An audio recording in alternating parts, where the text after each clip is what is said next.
Sylvie Fayolle, c'est le bonheur. Il y a un petit rayon de soleil, puis derrière nous, on est au milieu des légumes, des herbes, dans une cour d'école. Alors, un beau projet soutenu bien sûr par la métropole et qui vous tenait à cœur. Bien sûr. Alors évidemment, aujourd'hui, on a le soleil qui est au rendez-vous pour inaugurer cette cour d'école végétalisée. Bien évidemment, c'est un projet qui nous tenait particulièrement à cœur, puisque dans le cadre de notre contrat vert et bleu, nous avons choisi des écoles urbaines pour ramener la nature au sein de l'école, pour que nos éco-citoyens de demain prennent conscience de l'importance de cette biodiversité. On a tout le côté, bien sûr, pédagogique, ils vont pouvoir faire plein d'activités autour de ça, mais on a également le côté pour lutter contre le réchauffement climatique. On ramène de la fraîcheur à l'intérieur des cours d'école en les végétalisant. Alors un projet évidemment qui dure depuis plusieurs années parce que ça paraît tout simple mais en fait ça demande de l'investissement, de l'impulsion, tout le monde s'y colle. Un beau projet d'équipe aussi. Oui, un beau projet d'équipe, c'est vrai comme vous le dites, un projet qui mérite d'être réfléchi. Nous avons choisi d'abord de lancer cette expérimentation comme on le fait souvent sur la métropole pour pouvoir après dupliquer les choses. Là nous avons environ une dizaine d'écoles urbaines qui ont des projets de végétalisation. Il est bien évident que dans le futur, maintenant on a eu les prototypes, on a vu comment il fallait faire, on espère bien que dans les années futures on aura de plus en plus de végétalisation et pas seulement dans les écoles, mais ce retour de la nature en ville, c'est vraiment une préoccupation importante pour nous. Alors on comprend qu'il y a à la fois cet aspect d'oasis, ça s'appelle une cour oasis, on respire. Les gens du quartier, c'est ouvert sur le quartier aussi? Alors c'est ouvert sur le quartier également et en plus de ça, certaines de nos écoles sont des écoles qui sont engagées dans le label École éco-citoyenne. Donc ce qui veut dire que l'école travaille de la maternelle jusqu'à la primaire sur un thème qu'ils ont choisi. Ça peut être le thème de l'eau, le thème des déchets, peu importe, la biodiversité ou autre. Et ils travaillent avec le quartier, c'est-à-dire avec les différents acteurs du quartier. Là, ici, on a le collège juste à côté. On a également peut-être des maisons de retraite qui sont pas loin, des concitoyens qui peuvent participer. Donc l'intérêt, c'est de vraiment dynamiser un quartier complet autour de ces thématiques. Alors, vert et bleu, c'est des belles images. Au fond, l'écologie, entre guillemets, le développement durable, ça passe aussi par des actions très concrètes et dont on voit le résultat devant nos yeux. Tout à fait. Alors, vous savez, là, moi, j'aime beaucoup ce que vous venez de dire. C'est-à-dire que depuis 2014, moi, je mène ces thématiques développement durable sur des actions hyper concrètes en direction du concitoyen et en direction de nos habitants.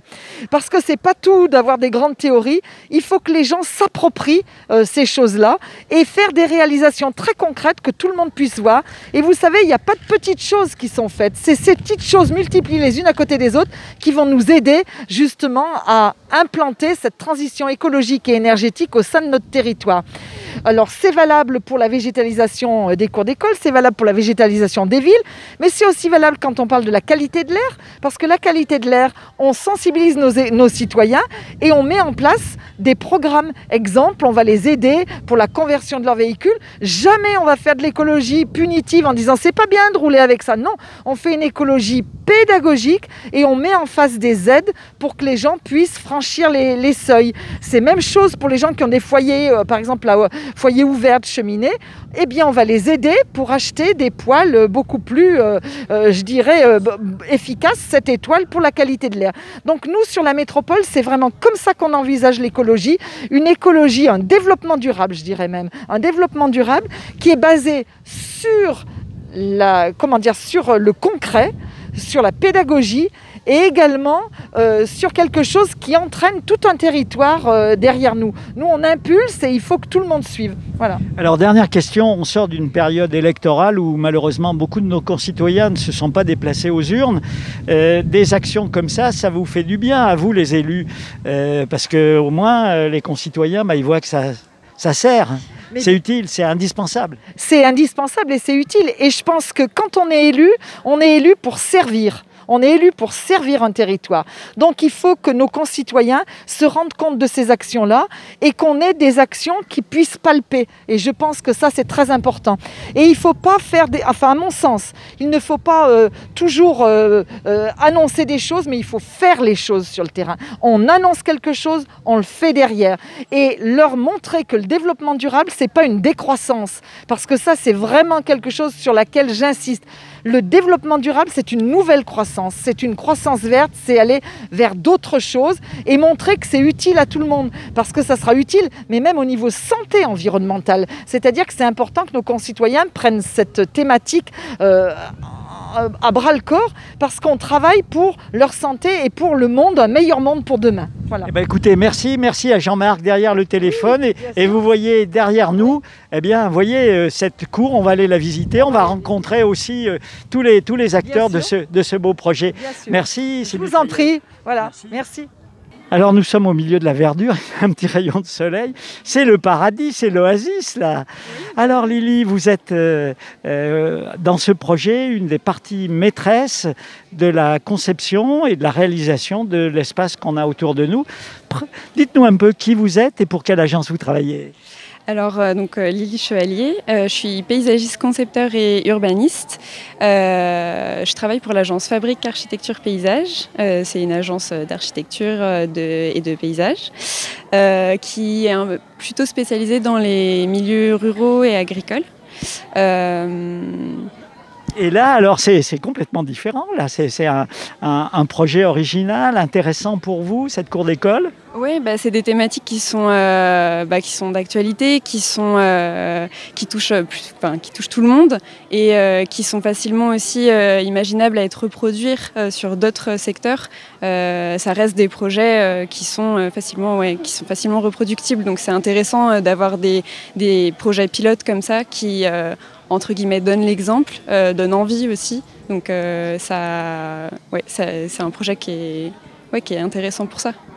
Alors, quel était le cahier des charges au fond? Qu'est-ce que vous avez rêvé de faire avec les collègues de l'école? On va discuter aussi avec eux parce que ça a été largement collaboratif. Oui, en fait, même avant qu'on arrive, il me semble que ça a été déjà collaboratif entre la ville de Firminy et l'équipe enseignante, puisque le cahier des charges a été co-construit. Donc on a déjà reçu, dès le début de la consultation, on avait déjà une base en fait avec des envies qui venaient des élèves, des attentes qui venaient de l'équipe enseignante. Donc on est parti là-dessus, on a fait des propositions, on a fait des choix aussi parce qu'on ne pouvait pas tout prendre en compte. Et ça a été tout un travail d'aller-retour entre l'équipe enseignante et la maîtrise d'ouvrage Ville de Firminy. Alors, 2 ou 3 idées clés pour concevoir ce lieu qui est tellement agréable. On a envie que les petits oiseaux chantent autour de nous. Il va y avoir des abeilles partout. Il y a des choses qui poussent, des arbres. Alors, ce que je pourrais dire qui a guidé au début le projet, c'est un peu l'approche des sols et de la gestion des eaux, parce qu'il faut le rappeler, à la base, c'était quand même une cour qui était composée à 100% d'enrobés, avec juste une petite partie végétalisée mais non accessible. Donc on a essayé de travailler sur cette gestion des eaux et sur une diversité de sols qui soit pas complètement inaccessible aux enfants, parce que là on a redonné une grande part. C'est pas un jardin sur lequel pelouse interdite. Hein. Non, c'est ça. L'idée, c'est que en fait, toute cette partie, tous ces différents espaces végétalisés, ils sont à des degrés différents, utilisables par les élèves. Et donc c'est ça qui fait tout l'intérêt. Ça permet de créer des lieux d'observation de la petite faune, de la flore, et ça permet aussi de développer différents micro-espaces qui leur permettent de s'exprimer différemment et pas seulement sur un seul type de revêtement qui à l'origine en plus de ça était plutôt stérile. Donc, alors, vous êtes satisfaite ? Oui, je suis satisfaite, surtout la collaboration avec l'entreprise, ça s'est super bien passé. C'est très agréable de travailler avec une entreprise autant force de proposition qu'elle l'a été, et avec une maîtrise d'ouvrage qui fait beaucoup confiance aussi dans les allers-retours. Et donc voilà, ça donne des projets qui fonctionnent et qui sont bien reçus de la plupart des acteurs, et c'est ça qui est satisfaisant. Écoutez, bravo, merci. Merci à Jean-Marc pour la réalisation technique. Bien, nous sommes dans la cour oasis de cette école Waldeck-Rousseau à Firminy, avec un directeur d'école heureux. Je vois son sourire derrière le masque. Frédéric, c'est le projet qui aboutit après des années finalement de travail. C'est un projet qui arrive à son terme et ça nous ravit de pouvoir enfin avoir l'opportunité d'exploiter cet endroit qu'on a pensé, qu'on a réfléchi avec les collègues enseignants, et puis qu'on a aussi fait évoluer avec l'équipe municipale et l'entreprise qui est intervenue. Donc on se projette, évidemment, on se projette. L'idée est venue de l'équipe d'école, elle est devenue de l'équipe municipale, ça a été des croisements ou comment ça s'est passé au tout début, puisque vous étiez au tout début?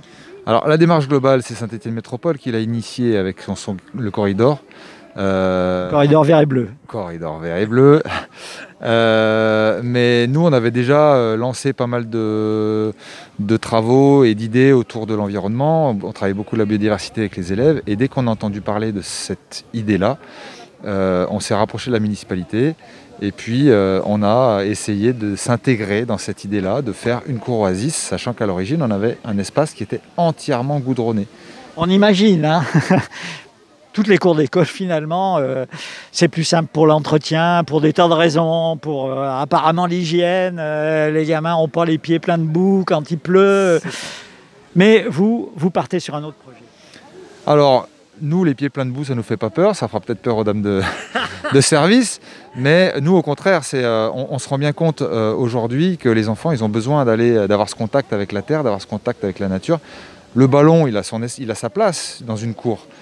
Mais j'ai envie de dire que le reste aussi, les petites abeilles, les cailloux, les morceaux de bois, tout ça, ça fait partie aussi d'un apprentissage et la cour de récréation est un apprentissage. Alors l'aspect oasis, l'aspect respiration, l'aspect on est bien, puits de fraîcheur, etc. Mais l'aspect pédagogique, parce que vous, directeur d'école avec votre équipe, c'est aussi un projet d'équipe, il y a plein de boulots qui ont déjà commencé puis qui vont continuer. Alors, tout est prétexte à pédagogie. Tout est prétexte. Tout est prétexte à pédagogie. Un enseignant, je crois qu'il pense en permanence à ce qu'il pourrait faire, avec ce qu'il trouve, avec ce qu'il a. Et cet espace-là va nous permettre justement de développer plein de choses.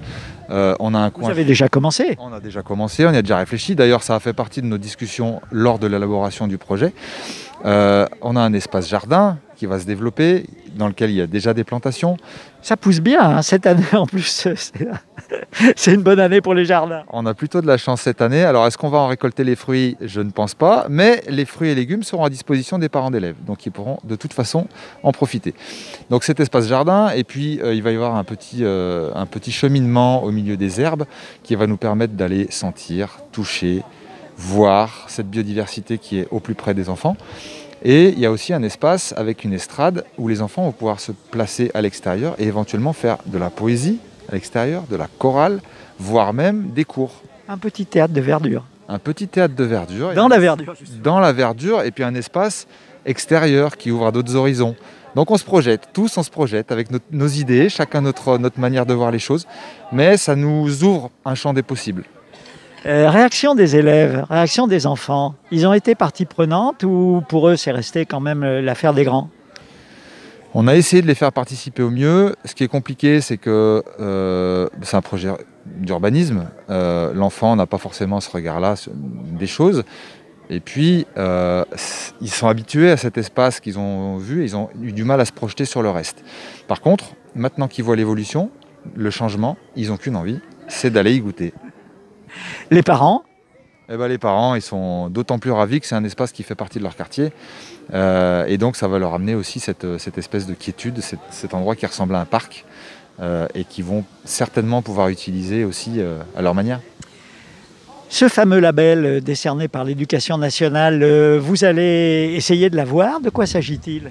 Alors, Éco-École, c'est un dispositif qui permet d'être labellisé autour d'actions qui regroupe et l'environnement et la pédagogie, bien évidemment, qui concerne les écoles, mais qui concerne également les collèges, mais qui demande un certain nombre de critères. Il faut cocher des cases. Il faut cocher un certain nombre de cases, et ce n'est pas forcément toujours évident de toutes les cocher, mais ça va apporter aussi aux enseignants un certain nombre de possibilités en termes d'animation, de formation, peut-être d'outils, et donc forcément c'est quelque chose qui va nous permettre d'avancer et d'utiliser encore mieux cette cour.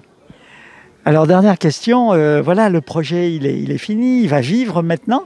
Est-ce que ça ne donne pas des envies à certains de vos collègues directeurs d'école, à Firminy ou ailleurs, qui doivent se dire, non de chien, mais quand est-ce qu'on s'y colle nous aussi? J'espère. j'espère. Honnêtement, c'est quelque chose qui devrait, à mon avis, se développer dans toutes les écoles. Il n'y a pas de jalousie, hein, c'est un projet test. On se rend bien compte là que le résultat est sympa. On va voir comment les enfants s'en emparent, mais à mon avis, ça va faire des petits. Eh ben, c'est tout le mal qu'on vous souhaite. Merci à Jean-Marc pour la réalisation technique et puis bonnes vacances. Rendez-vous à la rentrée pour faire vivre tous ces projets. Merci à vous. Julien Luyat, maire de Firminy, un homme heureux. Les élus, c'est souvent compliqué, mais quand on est dans des moments comme ça, c'est certainement le bonheur. Oui, tout à fait, dans des moments comme ça, puis dans un cadre bucolique aussi comme ça, c'est vrai que c'est une magnifique réalisation, quelque chose dont on est très fier, sur lequel mes adjoints en charge de l'urbanisme, des écoles, se sont beaucoup mobilisés aux côtés des porteurs de projets et des entreprises qui se sont investies sur le site. Je veux citer aussi les parents d'élèves, c'est pas si souvent dans un monde où on a un peu tendance à se replier sur des choses un peu individualistes. Là, on a une équipe de parents d'élèves qui se sont beaucoup mobilisés pour participer au projet, pour donner des idées avec les enfants, les enseignants. Donc c'est vrai, un bon projet collaboratif, c'était vraiment très intéressant. Vous l'avez souligné tout à l'heure, un projet qui a été initié au départ par vos prédécesseurs à la mairie, et puis vous avez pris le bébé pour le faire grandir parce que c'était un beau projet. Oui, tout à fait. Quand il y a des belles choses, il serait vraiment idiot de les stopper. Et là, on était sur quelque chose qui avait été préparé, notamment dans le cadre métropolitain aussi, puisque c'est la compétence de Saint-Étienne Métropole. Voilà, on est dans le cadre de Saint-Étienne Métropole. Oui, tout à fait. C'est Saint-Étienne Métropole qui a été pilote un peu sur ce projet, même si concrètement, sur le plan financier, c'est la ville qui emporte quand même la majeure partie. Mais il était important quand même qu'on donne ce signe-là à Firminy. Donc c'est pour ça que ce projet, on l'a bien sûr poursuivi, mais on l'a aussi beaucoup retravaillé parce qu'on voulait qu'il soit plus ambitieux, on voulait vraiment donner une large part à la préservation de cette biodiversité et surtout sur l'aspect pédagogique. C'est peut-être ça qui a été notre plus grande plus-value. Ça a été vraiment de se dire, ce projet, il faut qu'on en fasse quelque chose. Et donc, on a beaucoup travaillé pour que les enfants s'en emparent et notamment dans le cadre du périscolaire. Vous avez des projets pour le périscolaire parce qu'on a discuté avec le directeur de l'école qui représente son équipe. Là, manifestement, pas de souci, ils sont à fond. Mais pour le périscolaire, les enfants qui restent après le temps de l'école, c'est aussi un lieu de jeu qui va être formidable. Oui, un lieu de jeu, mais surtout aussi un lieu d'apprentissage, parce que c'est vrai qu'on faisait ce constat-là, le périscolaire à Firminy, mais je pense que c'est le cas dans de nombreuses communes, et s'était transformé un peu en garderie pour les enfants, et il n'était pas très pédagogique, pas très intéressant ce temps-là, et donc on essaie vraiment d'y apporter une plus-value. Donc je pense que sur les thématiques du développement durable qu'on essaie de développer, je pense que là on va pouvoir travailler, parce que c'est par l'exemple que les enfants comprennent le mieux, et donc là ils vont pouvoir s'emparer de cette thématique, la gérer eux-mêmes à travers le potager, à travers la prairie. Et donc je pense que ça va être vraiment très intéressant de ce point de vue-là, parce que le temps périscolaire, c'est un temps qui appartient à la mairie. On essaie de travailler sur la citoyenneté, sur le civisme, c'est des choses sur lesquelles on travaille d'ores et déjà.